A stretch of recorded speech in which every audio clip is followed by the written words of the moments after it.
continuing our little roulette thing, we left off with how Vegas is cheating you out of your money because they issued two new numbers. Now, the difference in these two numbers are very, very crucial in what you're paying for. So since now they added two initial numbers, the probabilities are now out of 36 now, but now they are out of 38. So we still have, so let's go through it again. You have red or black, even or odd, 1 dozen, 6 lines, straight up, and plus 2 zeros. Now, you still have the same number of red and black, which is 18, what we started with. However, when you simplify it, you get 9 and 19. You can't simplify it anymore. So it's not a fair payout because you're left with the odds of 10 to 9. So you would initially have to pay $9 just to win $10. You're only gaining $1. You're only gaining, to be simple, you're only gaining $1. So that's not a quite fair payout. The same thing that goes with your even and odds. Let's go to your 1 dozen. Now your 1 dozen is 1 to 12, 13 through, and 13 to 24. Here you have 12 out of 38. You get a 6 out of 19. So you have a 6 out of 19. So your odds would be a 13 to 6. 13 to 6 ratio. Now, if you could tell, it's not a fair payout at all. And as it goes on, you're betting like $3 for 16. You're betting $3 for 35, and $1 to win $37. Now, even though the wheel looks different, the casino offers the same payout that we calculated earlier, which was with the 36 probabilities, not the 38. So, based on this, we know that either way, a player would lose at least $2 at a casino if they play 38 times, which is the number of numbers on the roulette table. And the casino has the upper hand because their odds, even though these are the odds we calculated with 38, they're still going to pay you the odds we used for 36 rather than 38. Because if you can see, the odds in 38, they're very high, so even if you lost, even losing would be horrible. Even you lost, you still lost like a bit of money. But even if you won, like if you betted $1 on a straight up, which is 1 out of 38, you would win $37. You get me? Let me show you. 1 out of 38, your ratio would be a 37 out of 1. So if you bet $1, you'll end up winning $37. Rather, when you do a 36 payout, 36 number payout, you have 1 out of 36. You only have a 35 to 1 ratio odd, and you only get paid $35. You understand? I hope you kind of get it. But basically, the casino has the upper hand because it pays you. The payout is based on the 36 numbers rather than 38. And basically, they're not counting the 2 extra numbers they added in the table. And that's basically how Vegas robs people. So this is why I am not gonna bet at all. I'm not gonna gamble in my life because I suck at it, and yeah, I choose to keep my money. Maybe I want it for like food or something. But yeah, that's basically how Vegas cons you of all your money, and I just feel sorry for people who play it. But okay then. So that's it for this topic.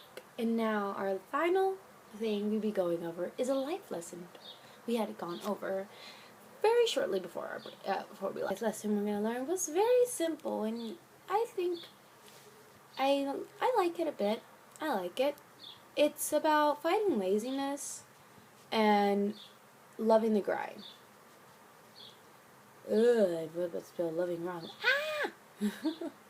I'm still trying to get used to this. I'm not very good at talking. Even though you can't see me, I'm still not good at talking. Loving the grind. Ah! Yeah. So basically what this life lesson was talking about was basically how we, if we,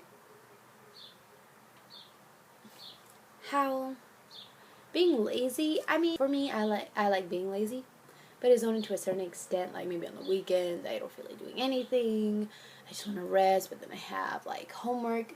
I guess I consider that maybe my own loving the grind, because even though I'm very lazy, I still do my work, even though I don't, how much I just want to relax and rest, even though it's the weekend. I still do all my work. I still do my homework. I don't go to sleep. Like, for the weekends, I still do homework. I still have my games for softball, too. So, it's a conflict. Especially for softball, you have to give up a lot. I give up a lot of, like, hanging out with friends. And, like, my coaches are pushing us more, especially for our big league championship. That we're going, our little fighting season, so we can get on top of Bay League. But I think loving the grind, which means basically just no matter how much you're working, you work harder than you do. I honestly never, I guess maybe, not saying never, maybe I just haven't noticed, but I never really had to face it or anything. Like, when it comes to laziness and my homework, I guess that's loving the grind. Like, instead of, like, me watching Netflix and eating popcorn, I'm doing French homework, AP Euro homework, videos now, and my chem homework. But there's a lot of stuff that I could rather do. Like, I could go to a party today, but instead I'm doing my videos, and then afterwards I have my AP Euro homework. So that's stuff, I think that's small stuff for loving the grind.